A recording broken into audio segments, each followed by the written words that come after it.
1절부터 18절까지 말씀을 봅니다. 이 말씀은 우리가 이 땅에 살면서 우리는 예수님의 사람들이에요. 그러니까 밝아야 돼. 빛된 삶을 살아야 됩니다. 그래서 오늘 빛된 삶이라 이런 제목으로 하나님과 우리 서로 은혜를 나누는 시간을 하겠습니다. 이 빛이라는 게요, 히브리어로 오르라 그럽니다. 오르. 히브리어로는 빛을 오르라 그러고 헬라어로는 호오스라 그럽니다. 그래서 이거를 둘 다 합하면은 우리 말이든 어느 나라 말이든 빛이란 뜻인데, 이 빛이 얼마나 중요한지 하나님께서 세상을 창조하실 때 첫 번째 하신 게 빛이었어요. 첫 번째 빛을 창조하시면서 빛과 어둠을 분리시켰어요. 이거 얼마나 중요합니까? 첫 번째 하나님이 제일 중요하니까 창세기 1장 3절에서 5절에 하나님이 빛과 어둠을 가르셨어요. 그리고 또 뭐를 했어요? 낮과 밤을 분리시켰어요. 낮은 빛이고 밤은 뭐예요? 어둠이죠. 그러니까 하나님이 빛과 어둠을 가르시고 낮과 밤을 분리시키셨어요. 그러니까 하나님은요, 어둠과 빛이 공존할 수 없게 만드셨고 낮과 밤이 공존할 수 없게 만드신 거예요. 낮인지 밤인지 그리 멍덩하게 저녁같이 그렇게 만드시지 않고 낮은 낮, 밤은 밤, 그리고 빛과 어둠을 쫙 가리셨다는 거예요. 그런데요, 그 의미는요, 하나님 자신의 창조의 사역을 보존시키기 위해서, 우리가 역사를 보존시키잖아요. 그리고 여러 가지 문헌들을 보존시켜서 박물관에서 유리 속에 넣고 만지지 못하게 보존시킵니다. 하나님 마찬가지예요. 하나님도 빛과 어둠을 가르시고 그것이 이 세상에 흘러가는 동안 계속해서 보존하게 만들잖아요. 낮이 없어지고 밤이 없어지는 게 아닙니다. 하나님의 사역은 이와 같이 변함이 없으십니다. 그러니까 역사는 사라지지 않는 거잖아요. 우리가 여기서 이 빌립보서를 쓴 사도 바울은 예수님의 마음을 가진 성도의 겸손한 삶을 가지고 세상을 밝히는 빛된 삶을 가져라 그랬습니다. 겸손하지 않고는 빛된 삶을 살 수 없다는 사도 바울의 결론적인 얘기입니다. 제가 결론부터 말씀드리면 겸손한 삶이 빛이 될 수 있다는 거예요. 겸손함은요, 드러나지는 않습니다. 그런데 그게 빛이라는 거예요. 그러면 우리가 그런 빛된 삶을 살기 위해서는 첫째, 구원을 이루는 삶이래요. 빛이. 여기 12절에 나와 있습니다. 12절에 그러므로 나의 사랑하는 자들아, 너희가 나 있을 뿐 아니라 더욱 지금 나 없을 때에도 항상 복종하여 두렵고 떨림으로 너희 구원을 이루라 그랬습니다. 이게 빛된 삶이에요. 빛을 가진 사람이 구원이 없다는 것은 얘기가 안 되는 겁니다. 다시 말해서 여기 본문에서 구원을 이루라 그랬잖아요. 구원을 이루라는 게 뭡니까? 구원을 위해서 일하라는 뜻이 아닙니다. 구원은요, 일에서 얻어지는 게 아니잖아요. 하나님이 예수 그리스도의 십자가에 달리심으로 우리가 믿기만 하면 무조건 얻어지는 거예요. 구원은 내가 노력해서 이루는 것이 아닙니다. 구원은 내가 무슨 일을 해서 내 의를 가지고 나 어떤 물건을 가지고 이루는 게 아닙니다. 내 어떤 물질을 가지고 이루는 게 아니라는 거예요. 과거 중세 때 면죄부를 판매했어요. 캐톨릭이 어려워가지고.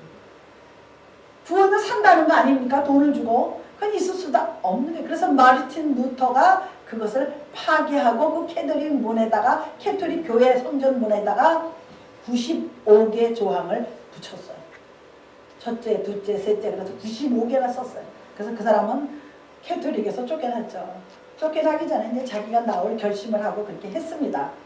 결론은 이거하고 비슷합니다. 구원은요, 내가 노력해서 얻어지는 게 아니라, 다시 말해서 우리의 구원받음을 생활 속에서 나타내는 거예요. 나 구원받았습니까? 그럼 구원받은 사람답게 살아라 이겁니다. 하나님의 구원은 무조건 줬지만, 값없이 줬지만 너 그것을 감춰놓고 조용히 있지 말고 그 구원을 이루어 나가라는 거예요. 할렐루야. 우리가 현재 살고 있는 이 삶은 그리스도의 형상을 지속적으로 이뤄나가야 돼요. 주님이 사신 삶이 아닙니까? 주님이 우리에게 주신 삶이에요. 지속적으로 주님이 우리의 생명을 걷어가시면 우리는 아무것도 못하잖아요. 하나님은 우리에게 생명 주셨고 구원 주셨기 때문에 이 땅에 살 때 빛으로, 그러니까 우리가 빛된 생활을 하려면 내가 받은 구원을 계속적으로 겸손과 같이 이루어 나가야 될 줄로 믿습니다. 그게 참된 그리스도인의 삶이에요. 우리가 이 구원을 이루어가는 과정을 나 혼자서는 할 수가 없어요. 잠깐은 할 수 있습니다. 은혜 받아가지고 잠깐 성령 충만해서 잠깐은 할 수 있지만 계속적인 건 힘들어요. 우리가 어떤 유한적인 어디 가서 딱 끝나면 모르지만 우리 언제 끝날지 모르잖아요. 우리의 삶이. 그렇기 때문에 우리는 이 구원을 이룬 과정을 생활 속에서 나타내면서 하나님과 함께 동행해야 될 줄로 믿습니다. 나 혼자 가면 힘들어요. 나 혼자 가면 정말 힘듭니다. 우리가 살다 보면요, 이런 일 저런 일 어려움이 생깁니다. 그것을 헤쳐나가야 돼요. 내 구원받은 내가 빛된 삶을 살고 있는 내가 그것을 헤치려니까 힘들어. 내가 힘이 한계가 있잖아요. 우리는 내가 가진 지식, 내가 가진 어떤 백그라운드 가지고는 인생을 살 수가 없어요. 그러면 많이 배운 사람, 많이 가진 사람은 잘 편안하게 살아야 되잖아요. 그렇지가 못하잖아요. 그러니까 우리가 우리의 삶을 여기 13절에 나와 있습니다. 너희 안에서 행하시는 이는 하나님이시니. 할렐루야. 우리 하나님이, 내가 행하는 일이 하나님이시라는 거예요. 자기의 기쁘신 뜻을 위하여 너희에게 소원을 두고 행하게 하시나니. 하나님의 놀라운 그 기쁜 뜻을 누가 행하게 한다? 우리가 행하게. 내 안에 하나님이 계시기 때문에 우리가 하나님의 뜻을 행하게 하시는 거예요. 그 행하게 하셔서 바깥으로 표출시키는 게 빛이잖아요. 하나님이 천지창조를 처음에 빛을 만드셔가지고 빛을 있게 하셨습니다. 그러면 우리가 두 번째, 우리가 빛된 삶을 살기 위해서는 성경에 나와 있듯이 14절에 모든 일을 원망과 시비가 없이 하라 그랬습니다. 살다 보면요, 부모도 원망스럽고 부부끼리도 서로 원망합니다. 자녀도 부모를, 부모가 자녀를, 형제를, 이웃을, 같은 어떤 처치 멤버라도 원망할 때가 있어요. 나 저 사람 때문에 이래. 아니라는 거예요. 우리의 빛된 삶을 살려면 원망과 시비가 없는 삶이 빛된 삶이요 성도의 삶이라는 겁니다. 여기서 원망이 뭡니까? 누구를 나 말고 저 사람 때문에라는 뜻인데, 원망은 원래 내가 가진 불만이 밖으로 드러나는 순간이에요. 내가 원망하는 건 밖으로 나의 좋지 않은 생각, 누구를 향한 그런 그 생각이 바깥으로 표출되는 거예요. 표출되는 건 원망하고 그러는 겁니다. 다 반대로 여기 시비는 원망과 시비라고 그랬습니다. 원망과 시비는 비슷한 것 같지만 시비는 내적으로 내 안에 이의를 제기하는 거예요. 그러면서 어떻게 하는 거예요? 손가락질을 해가지고 논쟁하는 겁니다. 너 왜 시비 걸어 그래?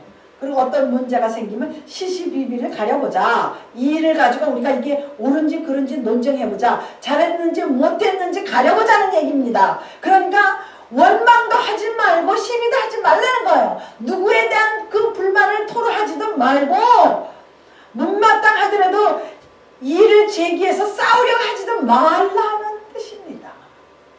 얼마나 이게 아름다운 삶이에요. 그러자 보니 속이 터질 수도 있습니다.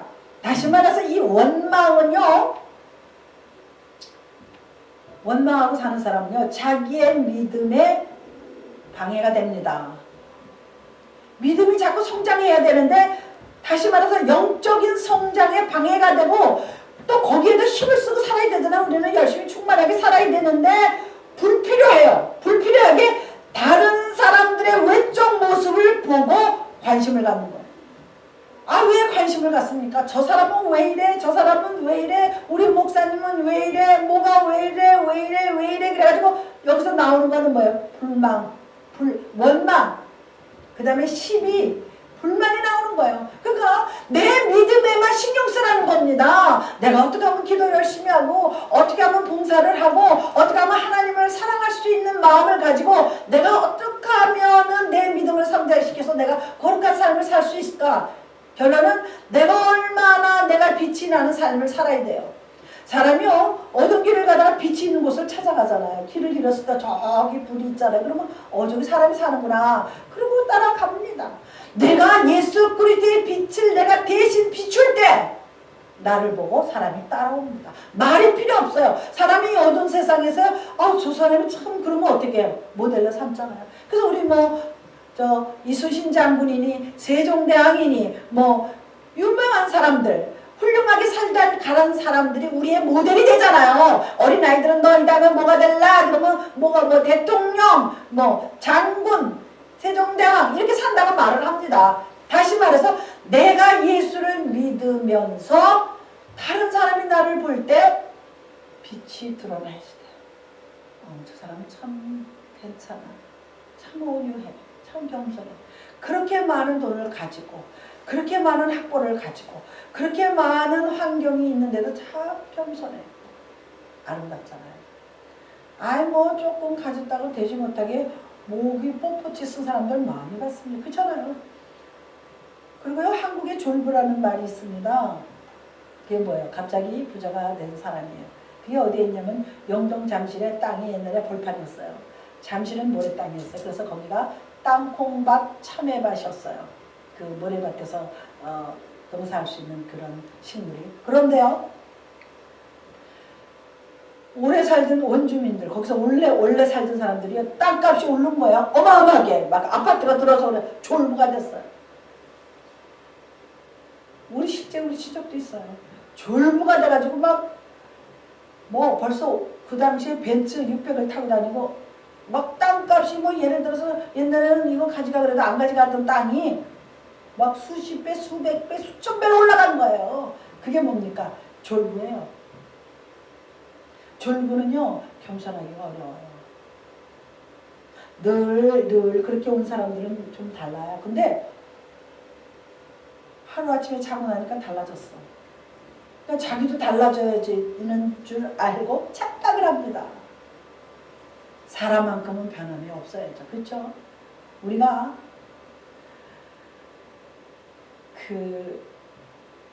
물은 흘러내려갑니다.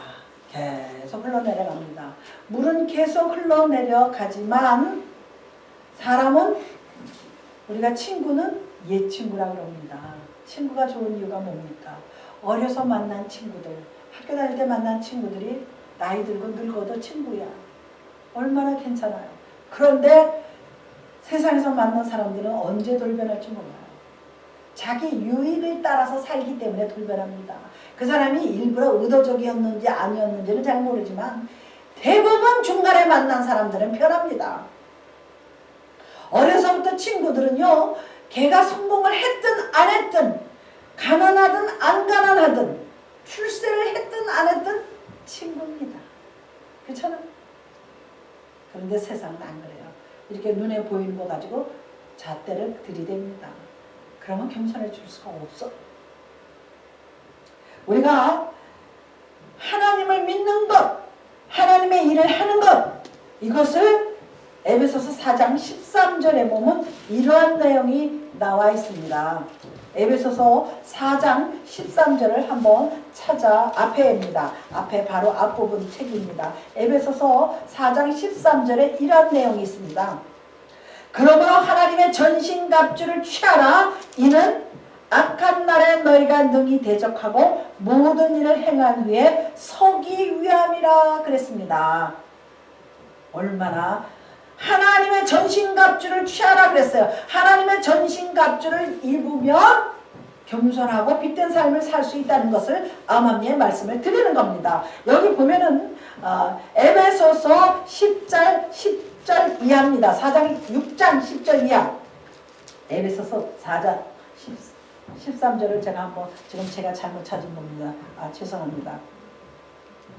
이것도 바울 사도가 기록한 거기 때문에 내용은 비슷합니다. 그 13절에 우리가 다 하나님의 아들을 믿는 것과 아는 일에 하나가 되어 314페이지입니다. 온전한 사람을 이루어 그리스도의 장성한 분량이 충만한 데까지 이르리니 그랬습니다. 다시 말해서 제가 원망을 우리가 자꾸 지워버리려면은 자기의 영적인 믿음의 생활을 계속 추진해 나가라는 겁니다. 바로 여기에도 그러한 내용이 있습니다. 그러한 내용이 뭡니까? 그리스도의 장성한 분량이 충만한 데 이르기까지 우리의 믿음, 내 믿음이 과연 장성한 믿음의 분량이 되었나 봐야지 돼요. 장성한 믿음이 어떤 경우가 장성한 믿음입니까? 주님의 형상이 나타날 때 장성한 믿음이에요. 주님과 같은 그 마음이 나와야지 돼요. 제가 아까 서론에서 예수님의 마음을 가진 성도가 되어야 된다 그랬습니다. 예수님의 마음을 자꾸 닮아가야 돼요. 주님의 마음을 본받는 자, 얼마나 멋있어요. 주님의 마음을 본받는 자는요 온유할 수밖에 없습니다. 우리는 주님의 마음을 본받는 자가 되어야지 돼요. 이스라엘 백성들이 구약에서 광야에서 출애굽해서 광야에서 살았잖아요. 이스라엘 백성들은 광야에서 원망과 시비로 고생만 하고 가나안에 들어가지 못했어요. 원망과 시비가 많은 사람들, 불만이 많은 사람들, 입만 열었다면 남의 흉, 입만 열었다 하면 불만, 입만 열었다 하면 남을 비판하는 사람들, 그리고 맨날 늘 못마땅한 말만 하는 사람들은 결코 절대로 복을 받을 수가 없습니다. 이거는 제 얘기가 성경에 나와 있잖아요. 원망과 시비로 고생만 하고 가나안에 들어가지 못했다. 우리 다 아는 사실이에요. 성경을 통해서. 우리가 지난 금요일 날도 말씀드렸지만 고라의 자손들이 바로 이와 같은 경우예요. 모세와 아론이 광야를 이끌어가는데 얼마나 힘들어요. 수백만 명이에요. 그냥 수백 명이 아닙니다. 수백만 명을 지도자로서 리더자로서 끌고 가야 되는데 이 고라라는 사람이 나타나서 대드는 거예요. 교회에서도요 이렇게 대드는 사람은요 다는 아니겠죠. 예외는 있겠지만 염소라고 해요. 우리말로 염소. 염소는 뿔이 있고 수염이 나서 들이받습니다. 싸울 때 이렇게 들이받잖아요. 우리 알잖아요. 이렇게 뼈가 뿔 가지고 제가 며칠 전에 유튜브를 봤는데요. 코끼리의 이빨이 나왔잖아요. 코끼리 3마리서요. 큰 사자를 죽였어. 코끼리 그 이빨 끝에요. 피가 다 묻었어요. 코끼리가 등치가 또 좀 큽니까? 그래가지고 코끼리가 이빨로 막 들이받아가지고 사자가 이렇게 누워있는 걸 찍은 거야. 무서운 거예요. 코끼리는 정말 무서워요. 코끼리가 사납진 않아도요 상당히 무섭습니다. 등치가 크고 힘이 좋아서 코끼리 발로 한번 차면 죽는 데잖아요. 코끼리 발로 사람 머리통을 치면은요 그냥 부서진대요. 그것도 그 전에 나왔습니다. 그냥 부서진대요. 근데 이게 얼마나 파워가 좋겠습니까? 우리가요 교회에서 서로 들이받는 원망하고 시비하는 생활을 하면 그 교회는 반드시 박살이 납니다. 박살 안 날 수가 없어요. 서로 들이받고 싸우는데 어떻게 교회가 이렇게 잘 접착이 돼요? 안 되죠. 자꾸 무너뜨려서 허는데요. 안 됩니다. 원망과 시비는 구원을 이루지 못할 뿐만 아니라 자기 자신을 무너뜨리는 삶이에요. 자기 자신이 자꾸 무너져가는 거를 처음에 모르죠. 그런데 무너지는 거예요. 자기 자신이 삶이 무너지는 겁니다. 원망과 시비가 없는 생활이 우리가 곧 구원에 합당한 실천적인 행위예요. 원망하고 싶지 않은 사람은 어디 있겠습니까? 속상할 때 원망 나오죠. 기분 나쁘면 시비 걸고 싶습니다. 그래서 한국에 저번에 보면 길거리에서 묻지마 살인이 있잖아요. 자기하고 아무 상관없는데 하잖아요. 그래서 많이 죽었잖아요. 그리고 어떤 남자가 어느 여인을 쫓아들어서 화장실에서 죽였잖아요. 이유가 없어요. 어떤 나쁜 행위를 하려고 그런 게 아니에요. 그냥 평상시에 원망이 많고 시비가 많던 사람이죠. 그러니까 뭐가 눈이 꼴이 보기가 싫은 거야. 이거 굉장히 중요합니다. 화나면 내가 어디 가서 산에 가서 소리를 지르든지 산에 가서 나무를 뽑든지 하지 왜 애매한 생명을 칩니까? 이게 바로 원망과 시비의 결과예요. 원망과 시비가 많은 교회는 반드시 부서집니다. 원망과 시비가 많은 가정, 원망과 시비가 많은 회사, 원망과 시비가 많은 기업, 원망과 시비가 많은 그 어떤 공동체는요, 오래 갈 수가 없습니다. 우리가요, 구원을 이루어 나가라, 바울이 이런 말씀을 했습니다. 이 구원을 이루어 나가는 것은 우리가 예수 그리스도의 십자가의 능력과 보혈을 의지하면 하나님 앞에서는 중요합니다. 하나님 앞에서는 법적으로 의인이 됐어요. 무슨 소리인지 아시죠? 하나님이 왜 예수를 믿기만 하면 의인을 친다 그랬거든요. 예수를 믿기만 하면 구원을 준다 그랬습니다. 예수를 믿기만 하면 하나님 백성 되게 해주신다 그랬어요. 그러니까 하나님의 법으로는 의롭고 인정을 받습니다. 그런데 우리는 지금 어디 있어요? 세상에 있잖아요. 육신은 여전히 죄의 성향을 가지고 있습니다. 하나님 나를 너 이제부터 구원이야. 그리고 생명에게 다 기록을 했습니다. 아무개 그리고 기록을 했는데 이렇게 보니까 예전 모습으로 자꾸 예전 모습에 원망과 시비가 자꾸 드러나는 거예요. 그게 죄의 성향이에요. 왜? 죄가 있는 곳에서 사니까 죄가 묻어야 안 묻어요? 묻습니다. 누가 뭐 떡을 인절미를 맞으면 떡고물이 손에 붙는다는 말이 있듯이 우리가 이 땅에서 발을 딛고 사는 한 이 땅의 소리, 이 땅의 눈, 이 땅의 모든 것을 섞여서 살 수밖에 없기 때문에 우리에게 죄의 성향이 드러날 때가 있어요. 그렇기 때문에 우리는 육신을 할 수 없어. 어려워요. 아까도 말씀드렸지만 혼자 빚된 삶을 살기는 어느 정도는 되지만 오래가기는 어렵다는 거예요. 그래서 하나님이 함께 해주셔야지 돼. 그래서 빌립보서 4장 13절에 보면 내게 능력 주시는 자 안에서 모든 걸 할 수 있느니라 그랬습니다. 내게 능력을 줘야 내가 할 수 있다는 거예요. 하나님 난 능력 안 주면 못합니다. 제가 요즘에 기도할 때도 그 말을 꼭 합니다. 하나님 내게 능력 주시는 자 안에서 모든 걸 할 수 있다고 그랬는데 분명히 모든 걸 할 수 있다고 그랬어요. 분명히 성경 말씀은 1.1의 길에도 거짓이 없습니다. 하나님 내게 능력을 주시옵소서 하고 기도를 합니다. 우리도 그렇게 기도해야지 돼요. 세 번째 마지막입니다. 이 빚된 삶을 사는 사람들은 모두 기뻐해야지 돼요. 이제 마지막 결론적인 말이 바울이 뭐라 그랬어요? 17절에 만일 너희 믿음의 재물과 섬김 위에 내가 나의 전제로 드릴지라도 나를 기뻐하고 너희 무리와 함께 기뻐하리니 이와 같이 너희도 기뻐하고 나와 함께 기뻐하라. 기쁘다는 말이 4번이 반복되고 있습니다. 기뻐하리니 기뻐해라 기뻐하고 그리고 기뻐하라 그랬습니다. 할렐루야. 여기 보면은 사도 바울이 얼마나 간절했으면 기쁨을 이렇게 강조를 하고 있습니다. 그런데 어느 정도로 간절한 마음으로 너희 기뻐해라 기쁘게 살아라 뭐 내가 다시 말하면 기뻐하라 이 간절한 마음이 자기가 전제로 드릴지라도 이 전제란 말이 중요합니다. 이 전제는 옛날에 구약시대 때 제사를 드릴 때 포도주를 붓는 일입니다. 이 전제는 다시 말해서 피 흘리는 죽음의 의미를 말하는 거예요. 또 다시 말해서 사도 바울이 이제 순교당할 것을 알고 자기가 복음을 전하다 이제 순교당할 날이 다가왔어요. 다가왔기 때문에 내가 죽을지라도 너희들 기뻐하라. 내가 하나님을 위해서 제물이 되는 거잖아요. 우리가 복음을 위해서 제물이 되는 겁니다. 내가 죽을지라도 너희들 기뻐하라. 얼마나 간절합니까? 나는 지금 이제 죽어. 그렇지만 너희들 기쁘게 살아. 원망 시비 없이 빚된 삶 살아. 온유한 마음으로 살아. 얼마나 놀라운 사도 바울의 고백입니까? 여기 보면요. 빌립보 성도들의 빚된 삶과 봉사 위에 바울은 전제와 같이 부어질지라도 기뻐하겠다 그랬습니다. 내가 모든 제사의 포도주와 같이 내가 그냥 그런 제물이 돼서 포도주가 되어서 피 흘림을 당해서 내가 없어질지라도 나는 그래도 기쁘다 이거야. 할렐루야.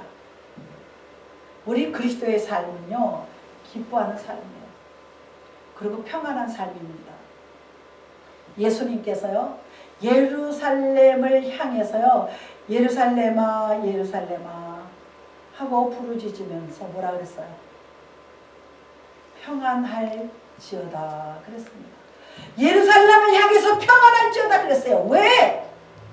예루살렘이 얼마 못 가서 망할 것을 아셨어요.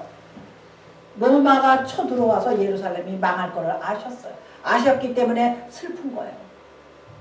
그리고 죄악이 꽉 찬 걸 보고 슬픈 거예요. 예루살렘이라는 땅이 사실은 예루살렘에 살고 있는 이스라엘 백성들을 말하는 겁니다. 이스라엘 백성들을 향해서 예루살렘아 예루살렘아 하고 눈물을 흘리셨어요. 그리고 평안할지다 그랬어요. 예수님이 눈물을 흘리신 건 두 번 합니다. 나사로가 죽었을 때 눈물을 흘리셨어요. 그리고 예루살렘이 망할 걸 알고 예루살렘의 죄악 때문에 망할 것을 알고 주님께서 눈물을 흘리시는 장면이 나옵니다. 그리고 뭐라 그랬어요? 평안할지어다 그랬습니다. 우리가 하나님의 빛된 삶을 드러내기 위해서는 내가 편안해야지 돼요. 내가 평안과 안식이 있어야지 빛을 발할 수가 있는 것을 우리가 볼 수가 있습니다. 이와 같이 우리 성도의 빛된 삶을요 얼마나 귀하고 아름다워요. 바울이 자기 생명이 사라질지라도 너희는 빛된 삶을 살아. 너희는 기쁘게 살아. 할렐루야. 바울이 기뻐질 뿐만 아니라 곧 하나님이 기뻐하신다는 거예요. 주님이 기뻐하신다는 거예요. 성도들끼리 서로 위로해주고 봉사하고 정말 도와주는데 기쁘지 않을 리 어디 있겠어요. 그리고 이 사람들이 세상에 나가서 빛을 드러내고 있어요. 소금의 맛을 드러내고 있어요. 그러면 기쁘겠어요? 하나님이 볼 때 기쁘죠. 그럼 하나님이 그 사람을 축복합니다. 그래서 우리가 이 전제로 드릴지라는 말을 하면서 이 사도 바울은 믿음의 헌신적인 봉사, 헌신적인 사한제사를 드려라 이거예요. 사한제사, 죽은 제사가 아니라 살아있는 제사, 생명력 있는 예배를 드리라는 겁니다. 할렐루야. 예배요 사람만 많다고 그게 살아있는 제사는 아닙니다. 살아있는 예배는 아닙니다. 제가 외람된 말씀을 드렸지만 사실은 우리는 내 안에 성령이 계시고 그 교회 성령이 운행하시고 각자가 주님이 내 안에 있으면서 예배를 드리고 찬양할 때 정말 살아계신 하나님이에요. 그러면 우리는 빛된 삶을 구원을 이루는 삶이며 두 번째 원망과 시비가 없으면 기뻐지죠. 원망과 시비가 하나도 없고 그냥 다 바라보면 참 기특하고 이쁘고 등 두드려주고 싶어요. 얼마나 기뻐요. 제가 요즘도 기쁩니다. 이렇게 바라보면 기쁩니다. 할렐루야. 우리가 원망은요 쉽게 얘기해서 투덜대는 거야. 그냥 불만을 입으로 투덜투덜 뭐 될 것도 아니면서 그냥 불만해서 이것저것 그냥 다 꼬집어서 불만을 투덜투덜 대는 거예요. 근데 시비가 더 무서워요. 시비는 다툼이 일어나고 분열이 일어나는 거예요. 그런데 사람이 원망이 자꾸 점점점 늘어가면 시비가 걸려요. 그러니까 애초에 원망이 나타났을 때, 원망적인 생각이 들었을 때, 마음에 들어왔을 때, 생각이 들어왔을 때 그때 싹을 잘라야지 돼. 내가 이거 지금 사람은 다 모습이 각각이고 자라는 환경이 다릅니다. 나와 같이 생각하면 안 돼요. 사람을 바라볼 때요 어떤 사람이 못마땅하지? 그럴 수도 있다 그래야지. 그럴 수도 있다. 그럴 수도 있다 그러면요 화낼 일이 없어요. 저 사람하고 나하고 다르지. 저 사람은 어떻게 살았는지 모르지만 그 사람의 자라는 환경이 그럴 수도 있다 그러면 아무것도 아니에요. 근데 그거를 이렇게 해서 트집을 잡으면 그냥 끝이 없어요. 우리가 타락된 사람들, 사실은 우리가 모두 타락된 사람들이었죠. 그리고 우리는 모두 흠 있는 사람들이에요. 흠 없는 사람 없습니다. 다 약점이 있고 단점이 있습니다. 그런데 우리가 타락한 사람들, 흠 있는 사람들, 그것을 고쳐들지 않고 주님을 영접하지 않고 빛된 삶을 살지 않으면 결국은 우리가 무엇이 돼요? 사악한 사람이 됩니다. 처음부터 사악한 사람은 이 세상에 없어요. 그런데 어떤 잘못된 길로 들어섰을 때 빨리 유턴을 해야 되는데 유턴을 하지 못하고 계속 원망과 시비로 살아가면요 그 사람이 뭐가 돼요? 세상 사람들이 말하는 나쁜 사람, 악한 사람이 되는 거예요. 처음부터 악한 사람, 시비 거는 사람 아닙니다. 어떻게 힘들게 살아왔을지라도 주님을 만나기만 하면 변화될 줄로 믿습니다. 아멘. 다시 말해서 여기 본문에요 15절에 보면 이는 너희가 흠이 없고 순전하여, 그러니까 우리가 다 흠이 있다는 거예요. 근데 사도 바울이 원하는 거는 흠이 없고 순전하여 어그러지고 거스르는 세대 가운데서 하나님의 흠없는 자녀로 그랬습니다. 이 어그러지고 거스러진다는 거는요, 어그러졌다는 건 삐뚤어졌다는 거예요. 삐뚤어진 사람 사실 있잖아요. 또 거스르는 거 잘못된 세대야. 이 세대가 잘못된 세대예요. 지나가는 젊은 청년들 한마디 했다가 죽은 사람도 있잖아요. 이게 잘못된 세대예요. 삐뚤어진 세대예요. 그러나 우리 교회는, 나는 내가 교회입니다. 또 모이면은 큰 교회가 되는 거고, 우리 교회는 우리 교회를 둘러싼 모든 세상 다 적이라고 생각하면 됩니다. 그래서 그거를 드러내고 다니라는 게 아니라, 총칼로 싸우라는 게 아니라 말씀과 기도로 빛된 삶으로 이기라는 겁니다. 할렐루야. 그래서 우리가 도덕적이고 영적인 세대를 이루어 나가야 돼. 우리가 빛된 삶. 이 세대는 어떤 세대예요? 패역한 세대. 우리가 사방을 둘러봐도 패역한 세대예요. 제가 정치 얘기하기는 싫지만 참 복잡합니다. 어디로 가야 되는 건지, 우리 어디로 가야 되는 건지, 우리는 어디로 가야 돼요? 주를 향해서. 우리는 순산을 향해 가는 성도들아, 앞길에 장애를 두려 말어라. 우리는 두려울 게 없습니다. 왜? 하나님이 나와 동행하시기 때문에. 우리는 우리 자신이 빛된 삶입니다. 우리 자신이 빛입니다. 우리 자신이 하나님이 내 안에 계시기 때문에 우리는 나가 빛이다. 세상을 밝히는 등불이라는 생각을 해야 될 줄 믿습니다. 시편에 보면 사람의 영혼이 하나님의 등불이라 그랬어요. 할렐루야. 사람의 영혼이 하나님의 등불이래요. 얼마나 정말 놀라운 말씀입니까? 사람의 영혼이, 내 영혼이, 바로 내 아무개의 영혼이 하나님의 등불이래요. 그러면 어떻게 됩니까? 내 영혼이 잘못되면 하나님의 등불이 꺼져요. 하나 둘씩 꺼져야 좋겠습니까? 하나 둘씩 켜져 가야. 할렐루야. 예, 주님의 이름으로 부탁을 드립니다. 살아계신